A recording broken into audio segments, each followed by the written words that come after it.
জীৱনটোক লৈ আমাৰ অভিযোগৰ অন্ত নাই।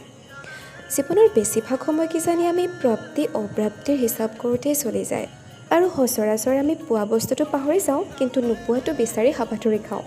কিন্তু ইহঁতৰ মুখকেইখন দেখিলে জীৱনৰ সৰ্বোচ্চ পোৱা যেন অনুভৱ হয়। কিমানকৈ দিব পাৰিছোঁ নাজানো, কিন্তু শিকিছোঁ বহুত। আৰু মই ভাবোঁ মোৰ জীৱনৰ এই ধুনীয়া দিনবোৰ মোৰ কোনোবা জনমৰ হয়তো কিবা ভাল কামৰেই ফলপ্ৰাপ্তি। সেয়েহে মই মোৰ সময়বোৰ প্ৰাণ ভৰি উপভোগ কৰোঁ। সমালোচনাক মই প্ৰশ্ৰয় নিদিওঁ, কিন্তু মই জানো যাৰ সমালোচনা হৈছে সি বহুত দূৰ আগুৱাব। আজি পিছে তোলাচনীখনত সুখৰ ফালটো বেছি ভাৰী, মানে বাবাই মাতিছিল। আৰু বাবাই মাতিলে জানো নোযোৱাকৈ থাকিব পাৰি?